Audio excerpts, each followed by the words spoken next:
imagine having technologies that I think for quite some time you're going to leave alone the propulsion systems, because obvious something that moves at that speed, it can be a missile delivery system. You just can't put the plans for that out on the internet and say, go build one. However, the technologies that allow for energy generation from what's called the 0 point or quantum vacuum of space-time, meaning within the fabric of the space in this room, you can generate enough power to run your building with no pollution, no electric bill, no nuclear, no oil, gas, coal, no solar. It's a whole new physics, and that's been documented and proven to existed for decades. Now, that coming out would eliminate poverty in 20 years, but it would also fix the environmental problems. And even if you don't think there's any climate change, you certainly have to admit that there are 5 million people a year dying from particulate matter in their airways and heart and lungs from burning fossil fuels. Nuclear power is even worse. You have an ionizing radiation that's around for millions of years when we don't need it. And since when can humans handle toxic material like that for millions of years? We can barely handle it for 50. So these are great solutions that would be it'd be the tide that would lift all ships economically. 3 billion people who are in poverty would come up out of poverty. Yeah. And so now there are going to be some losers. You know, maybe maybe you own a drill, baby, drill. Yeah, they're going to be like, wait a minute. Well, you want to bring 0 point quantum? But wait. But you know, this is not like an app that you download. This is something that's going to take decades to get out. Doesn't matter. But yeah, the futures market are going to go, oops, we don't need oil anymore. So you know, I was talking to the managers of a $2 trillion mutual fund. This is disruption at the highest level. I mean, if this is so this is the part that I'm thinking about. But you're not going to get the golden age by using technologies from the 1800s. Yeah, but what you're going to get if it's the 0 point quantum invention secrecy act of 1951 and they release those, let's just say that is all real. It is. And let's say that exists and that is released.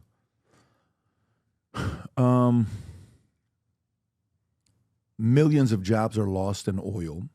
Okay. Yeah, but tens of millions are created in new industry. I'm not, all I'm thinking about is knowing how Trump moves. Oh, I understand. For Trump to want to do what he does, and he's only got 4 years. Right. This actually, because to do what you want to do, you'll need 20, 30 years. Yeah, but it has to start sometime. It's not going to be under his, and then the other part is if that 2-star general 30 years ago couldn't get you for $2 billion, Trump's administration is not going to be able to afford you. For no, I'm not, because that was a corrupt enterprise. I work with anyone who's honest because I'm a very honest person. Yeah. The problem is most people have a price where they can be blackmailed or bribed or threatened, and then they flip. And I've seen this happen amongst colleagues in the UAP research world too many times. But I actually think Mr. Trump and others around him are more forward-thinking than that, because it's not a mutually exclusive thing. On the one hand, to supply the energy needs of the planet, we do need more energy. On the other hand, standing up heavy industries to replace the current infrastructure is a very long-term issue. So you can create a strategy, if you're smart, where the one sort of is a glide down slowly, and then the other one goes up. You know, because no one is going to be like wiggling their nose and instantly every car. I mean, just take how many cars? You have 1.5 billion cars on the road. We create 100 million motor vehicles a year. It would take 15 years to retool, and that's if you turned it on a dime. 15 years is not a long time, though. Well, it's a long time in the history of a world going sideways geopolitically and environmentally. What I'm saying is you have no idea how bad I personally, like if I'm a president today, yes, and everybody wants to go see what's going on, John F. Kennedy, RFK, MLK, aliens, all this stuff, I'm going straight to the Invention Secrecy Act and 1951. I want to know what they have there, the 6,000 patents or whatever. It's a little over 6,000 that they have in there, right? Correct. I'm going straight there.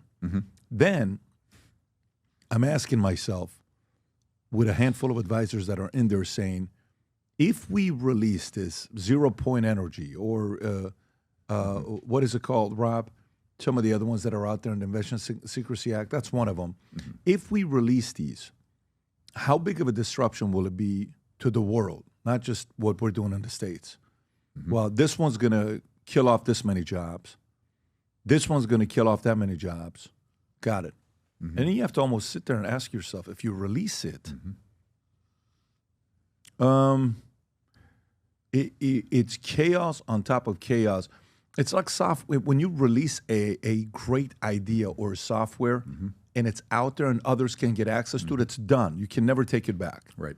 When they invented a nuclear bomb, you can never take it back again. Right. Now it's out there, right?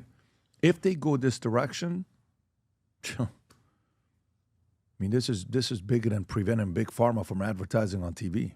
Oh, this is massive. But it also, what's the human future without it, right? I mean, I have 12 grandkids. It's like, what kind of dystopian situation are we with 8 billion people trying to live on this planet and destroying our own nest because people can't think past 6 months from now? People can't think, this whole Philistine mindset that you can't think past the bottom line of some mega corporate interest, which, by the way, are the same transnational interests that have wanted to keep this secret. It's not in the interest of the American. Go ask to the guy driving an F-150 pickup truck as a carpenter, and what he makes, and what if he would like to have something in his vehicle that has an infinite range, doesn't have to be plugged in, and has quote-unquote free energy. They do. So what is in the interest of 99% of the population of Earth? Now, is there a very small number of people who wouldn't like this? Yeah. Too bad. The horse and buggy makers didn't like the Model T. And the typewriter companies and Royal Typewriters went out of business because they didn't get on the digital revolution. At a certain point, I agree with what you're saying. I'm not saying this is trivial. In fact, I had a conversation. So you want to hear a funny story? So I'm sitting out at Lawrence Rockefeller was the brother of David Rockefeller of Chase Manhattan back then. And we're out there, this is in September of '93. And at that time, the Rockefellers didn't know that, I was scheduled to brief the CIA director for the new president. And I was out there at his ranch in the Tetons, the JY Ranch. Late one night he comes out, and he's like in his 80s. And he says, Dr. Greer, the implications of this are so vast and so profound that no aspect of life on Earth will be unaffected by it. I said, yes, Lawrence. That's why it's been kept so ruthlessly secret. This is why they kill people. This is why they have violated the Constitution. This is why they've killed a president, at least one. And I know of a prime minister in the United Kingdom where he and his whole family were threatened to be killed because he was digging into this. So that kind of thuggery, you're going to let go unchecked while the world burns and half the world's population is in poverty? This is ridiculous. It's inhumane. So, but he said, look, I agree with you, but my brother, David, Chase Manhattan, he's jumping up and down on my, excuse my language, my nuts, is what he said, because I'm even having this meeting with you and some other researchers. So I said, yeah. So now here we are, 31 years later, still having this conversation with the world going to hell in a handbasket, and no one doing anything about it. So at a certain point, here's my attitude of this. If the leaders won't lead, the people should lead. And this is why, if you talk to these guys who are defecting from these black sites, one of their main objectives is exactly what I described. Is to start an entity to bring these technologies out, the ones that can be brought out safely, that would be for peaceful use of energy, and also technologies that would assist with healing, health and healing. And those exist. Let those come out, keep the things that fly, classified, which they should be until the world's more stable. But you can't just keep this in a box forever. The other problem is there are elements in Russia and China who have this technology, and if they move this out to the world before us, then we're going to be bringing up the rear. So if people want America to lead in technology, they can't just keep their heads stuck in the ground. This is all going to come out. You think he knows about the Invention Secrecy Act of '51? Who? President Trump? I honestly don't know. I honestly don't know if anyone in his inner circle does. But he would certainly understand about classified patents. I mean, it's very common. Who is the head of protecting this right now? Whose lineage does this go under? Whose report responsibility does this go under? Oh, it's a diversified, it's global, number one. It's not just U.S. And it's a lot of, the usual suspects. No, but in U.S., somebody has, like, for example, if my job is to protect the secrecy, Smithsonian, my job is to, the decision to classify new inventions under the Act is made defense agencies as defined by the President.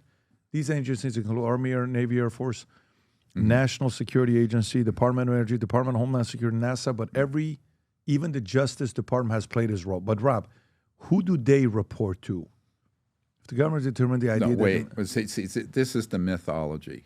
The mythology is that we have an intact government. No, the bureaucrats who are corrupt make these determinations. The president isn't reviewing patents. Now, I have a whistleblower, Dr. Thomas Falone, who was in the patent office, a physicist, and he witnessed perfectly good patents that would help humanity with energy and things like this being confiscated, illegally abusing the Secrecy Act. He blew the whistle on it. He can't talk about it anymore because he got a settlement from the patent. But I have his original interview, and it's in our archive. Go to Disclosure Project Intelligence Archive, dpiarchive.com, and look up Tom Vallone, V-A-L-L-O-N-E, and you'll see what he had to say about that. So, yeah, there's enormous opportunities. Yeah, a wonderful guy. What did he say? I did that interview at my home in 2000, so 24 years ago. What did he tell you? Well, he told the story about what he observed and what was being confiscated. And he talked about the electrogravitics and the energy, and he was appalled, and so he blew the whistle on it, and they fired him. So because they fired him, he saw that it was an illegal abuse of those powers. So one of the problems is the oversight people in the Congress are not told about this, and the presidents aren't told. So you have this what they call the fourth branch of government, the bureaucracy, in these covert programs who are calling all the shots. They're calling the shots.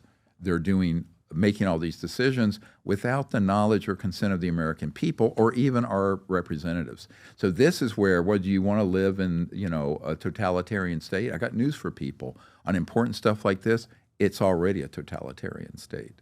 But on the things that, we think we have some control over, it's the periphery. It's not the essential information. And so what we need to do is re-empower democracy and the presidency and the Congress with the correct information. And then the people need to then voice what they want out. So now, are there going to be decisions? I 100% agree. If you go all the way back to the 90s, we recommended to President Clinton and his team that not all these technologies by any means can be come out all at once. But there have to be at beginning the process, because otherwise we'll be here another 100 years sitting on a ruined planet with this as being, because a bunch of money-grubbing CEOs and investors in Wall Street don't want the truth out, right? Or transnational corporations. So to get this fixed is going to take some real courage. And what you alluded to is another level of courage, because you're going to have to say to some of your friends who are in the energy sector, well, had a nice 200-year run with the old industrial revolution, time for a new industrial revolution, time for a golden age. And that's what needs to happen. Now, you may say it can't.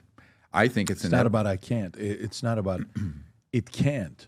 Trump is very good at keeping everybody uncertain, but, semi-promises where if you do this, so like getting multiple plates that are spinning, right, that are about to fall off, and he still keeps them. Oh, yeah. And then spins them a little bit more, and they're about to fall off, and he spins them again. This would be 20 plates fall on the same day. That's what would happen with something like this, and that's not his style, because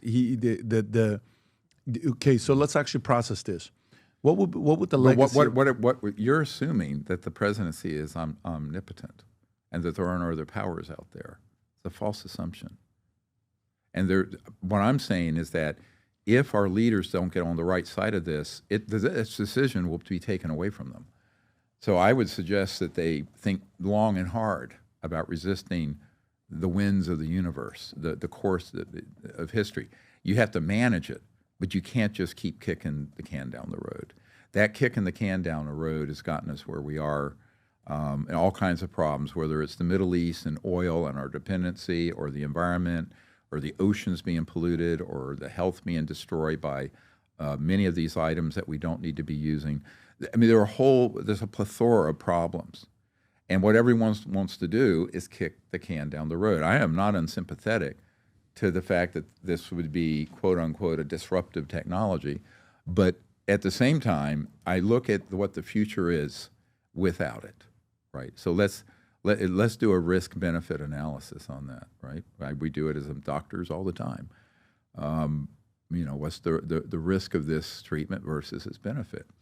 The risk of letting the status quo prevail where we are is that we're really headed towards a very damaged planet and a very unstable populace where there's growing poverty and not enough, the whole have and have-nots battle. Hello, I'm Dr. Stephen Greer. I'm on Connect. If you'd like to ask me questions or learn more about the UFO UAP issue, contact me there, and we can unpack whatever you want to know about the disclosure efforts, about covert technologies, and what's going to be coming up in the next year or so as we go forward in a large disclosure on the extraterrestrial and UFO issue.